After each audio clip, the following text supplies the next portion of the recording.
TV. Oh yeah, Showbiz Chika. Hello sa lahat po ng mga Barda fans, sa lahat ng mga nagmamahal kay Barbie Forteza and Mr. David Licauco. Another updates po tayo patungkol po sa pag-unfollow di umano ng ina ni Miss Barbie Forteza with Mr. Jameson Blake. Aba, kakaiba tong balitang ito ha. At pag-uusapan natin yan. At isa po sa mga naging ka-love team noon ni Miss Barbie Forteza ang may confession patungkol sa kanya. But before that, if you haven't subscribed yet to my YouTube channel, please don't forget to like, share, and subscribe at i-hit mo na rin ang notification bell for more showbiz updates.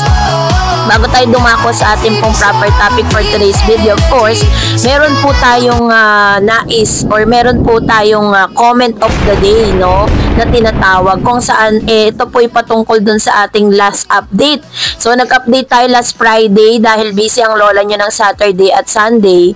So ngayon, eto na tayo at nagbabalik. So sabi po ni Miss Nancy Kiobias, sabi niya, kay Alex naman David, sana maging totoo na rin siya.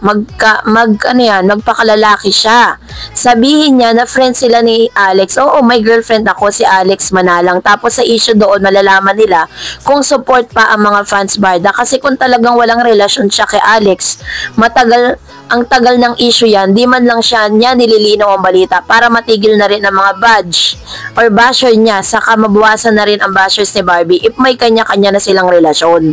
Tama naman po yung sinasabi ni Miss Nancy Kiobias. Kaso nga lang, ito po kasi yan kapag may mga issue po kasi ang mga artista or may mga issue ang mga celebrity, kung mapapansin po ninyo, mas minamabuti po nila na hindi na lang banggitin o hindi na lang pag-usapan. Kasi ganito yan pag nagsalita si David Licauco at inamin niya sa publiko na single siya, no? Single si Mr. David Licauco.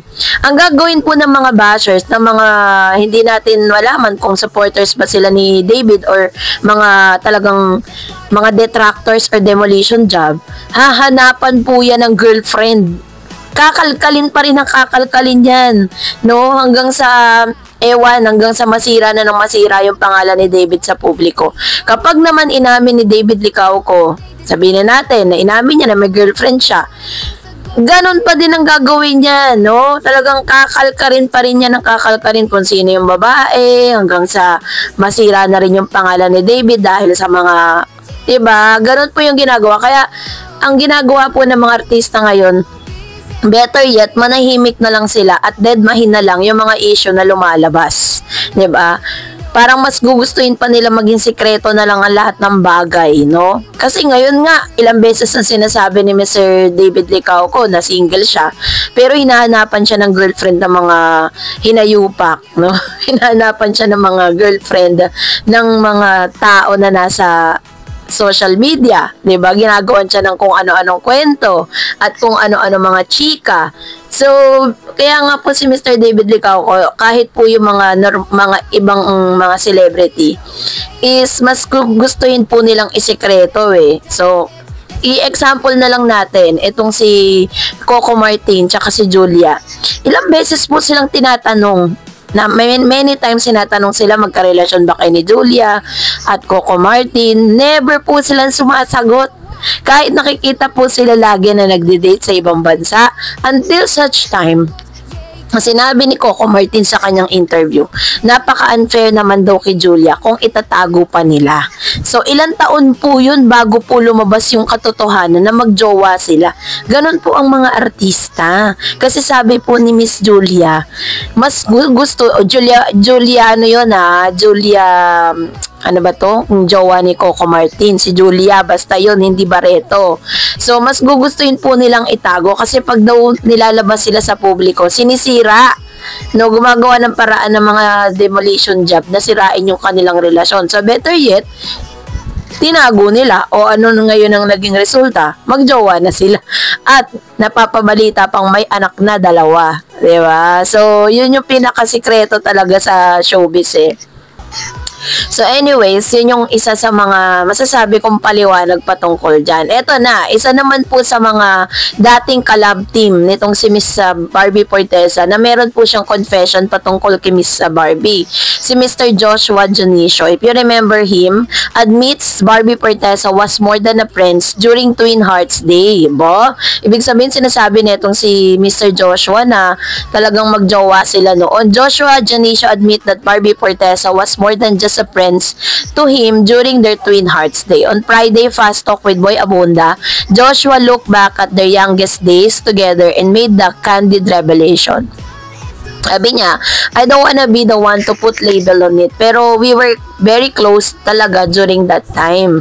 Joshua said, I don't wanna be the one to put specific labels. Talagang everyday kami magkasama.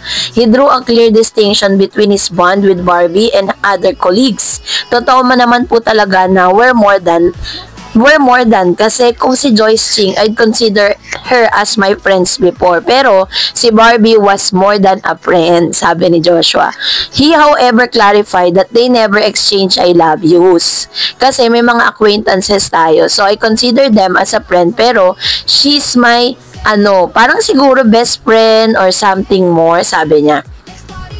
Currently, Joshua and Barbie are no longer in touch. I'd say wala naman po akong bridge na binurn. Wala naman kasi kahit lahat ng nakatrabaho, consider them as a friend. Still, he said, adding that they parted ways on good terms. Looking ahead, Joshua expressed his openness to reunion project with Barbie should the opportunity arise. Meanwhile, he shared that he is happily in a relationship and he has already discussed marriage with his current partner.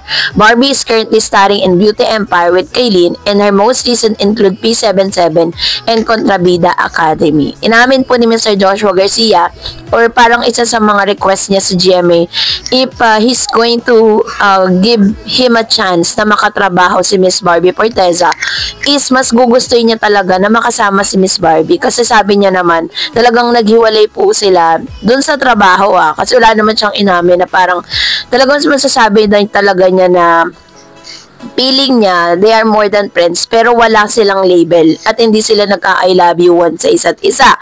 Yun po yung sinabi ni Mr. Joshua Garcia. And then if given a chance na makatrabahong muli itong si Miss Barbie, ay tatanggapin niya ito. Yun po yung kanyang sinabi, no? So, tapos si Miguel San Felix, naging jowa din pala ni Barbie yan. Ang ganda-ganda talaga ni Barbie, ang haba ng hair.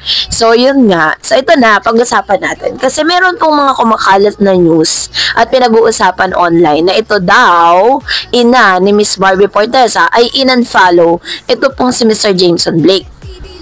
Kasi dapat iatid ko to sa inyo nung Saturday pa, na busy lang talaga ako. Noon, chinek ko, sabi ko, paano i-unfollow?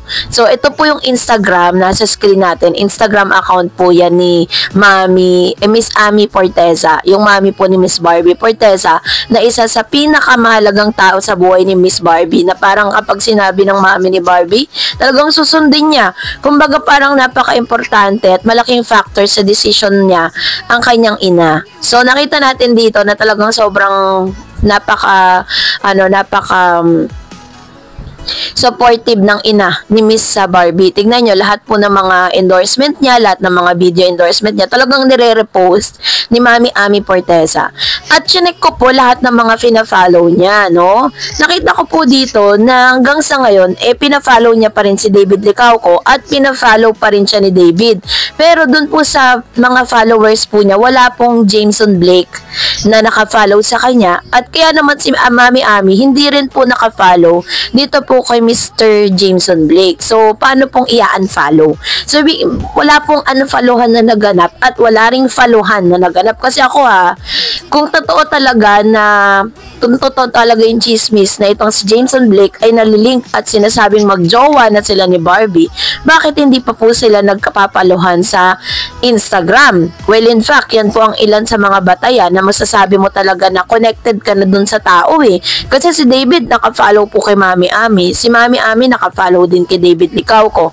So, yun po yung ilan sa mga nakita natin. Pero wala pong unfollowhan na naganap kasi si Mr. Jameson Blake ay hindi pa po nagpa-follow dito po sa ina ni Miss Barbie Forteza. Ganon din naman si Mami Ami.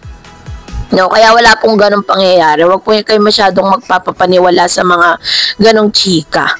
So, at ano naman po ang magiging, ano naman po ba ang magiging ano nito, no? Magiging epekto nito or ano naman kaya ang issue kung hindi i-follow ni Mami Ami itong si Mr. Jameson Blake. Ay naku, kayo na po ang muska.